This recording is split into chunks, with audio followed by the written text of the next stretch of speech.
So back to being a pastor. Mm-hmm. I'm assuming you're religious. Yeah, I don't like the word religious, You don't but like yes, it? yeah, I don't like the word religious. So what yeah. do you have against the Well, word? it's the word religious to me means fire and brimstone. It means following God for a list of rules that He has for you, and that's not the Creator that I know. Okay. To me, it's about relationship with the Trinity through Christ. So it's the word religious is not bad. It's just, for me, it reminds me of my very strict upbringing in the Catholic religion that it did not do anything for me with respect to being in a relationship with a loving God. I was scared to death of God. And because it was all about don't do this, or, you go to hell or purgatory or whatever. And so once I figured out that that is not at all who God is, He has rules and laws to protect me, just like I have for my children. I don't let them go in the street and play because I love them. So it's not about laws or rules. It's really about relationship. Okay. So sorry for the long answer, but No, yeah. you're doing great. Yep. So what would you say to people who don't necessarily believe in God? Mm-hmm. I would say that I've had so many of those conversations. I would say that to take a chance, because it is faith, right? That if you look around even just creation and begin to make note of just the beauty around you. Okay, so tomorrow, let's say the sun comes out.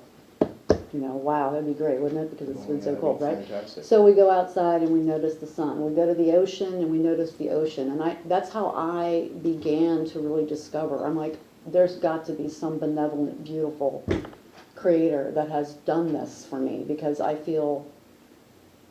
just feel the majesty and the vastness.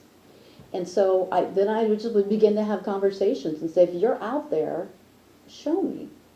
Show me you're out there. I want to believe, but I want to believe in my heart, not just my head, or just because somebody said you need to believe. And I just started having those conversations, and quite honestly, the Holy Spirit begins to talk back. He doesn't talk, I don't hear voices, but he Communicates and communicates feelings. Feelings, and God uses the equipment He gave us. So He uses my mind. He'll put a thought into my head and say, I might hear Him say, Kathleen, I love you. Or, Kathleen, that person over there is struggling. God and I have this fun thing. He calls me by my Kathleen, not Kate. So, because that's my real name, Kathleen.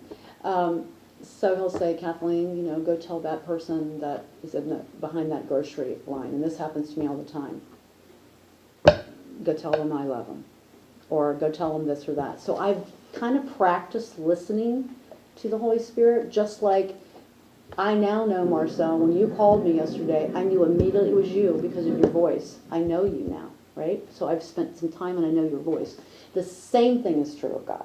You spend time enough with Him and you'll begin to recognize His voice. The Bible says the sheep know the shepherd's voice, and they do. So. Let's move on to perhaps a more morbid topic. Okay, let's go morbid. One I find necessary. Yep. Are you afraid to die? Mm-mm. I'm not afraid to die. I am not looking forward to it. I'm not saying, wow, can't wait for that day. Because I think that would be kind of morbid to be looking for that day of death. Now, if I were really ill and in a lot of pain, I've seen people in a lot of pain. My father was in tremendous pain. And, I would say, Lord, take him with you. He's in so much pain. I mean, I might be looking forward to death if I was terminally ill and in so much pain. I don't know. But no, I'm not afraid of death at all because I know where I'm going. what I got from that Yeah. is that you do believe in euthanasia, though. Well, no, not necessarily, because euthanasia is a whole different subject, but that's a great question, and that you could definitely infer that from what I said, yeah. Like when my father died, he had a living will. I believe in that, where he said, don't do any life saving measures. If it gets bad, let me go. And so I believe in that. That person, he had the choice and said, don't try to save me. He didn't go in and say, you know, shoot poison in me and kill me. He said, when it gets to that point, let me go. So that's what I mean. So I don't mean intentional